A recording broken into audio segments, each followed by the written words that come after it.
Hello everyone. So నేను ఈ వీడియోలో చార్ధామ్‌కి ఎంత కాస్ట్ అవుతుంది అండ్ నేను ఏ ట్రావెల్స్‌తో ట్రావెల్ చేశాను, వాళ్ళతో ఫేస్ చేసిన ఇబ్బందులు ఏంది, వెళ్ళొచ్చా వెళ్ళొద్దా అన్నది నేనైతే ఈ వీడియోలో క్లియర్‌గా చెప్తాను. అండ్ ఒకవేళ మీరు చూస్ చేసుకోవాలంటే ఏ ప్యాకేజ్ చూస్ చేసుకుంటే బాగుంటది అని కూడా నేనైతే ఈ వీడియోలో చెప్తాను గైస్. సో ఫస్ట్ థింగ్, నేను ట్రావెల్ చేసిన వాళ్ళైతే మిథిలా ట్రావెల్స్. వాళ్ళు ఉత్తరాఖండ్ నుంచి. నాకు నచ్చలేదు చెప్పాలంటే వాళ్ళది.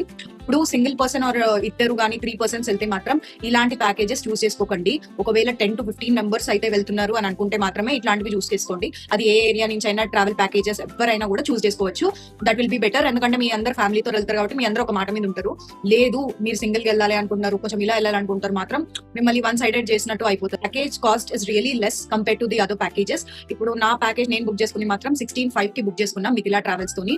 నేను ఇబ్బంది పట్ల మెయిల్స్ చేసా, ఇన్స్టాలో మెసేజ్ చేసా.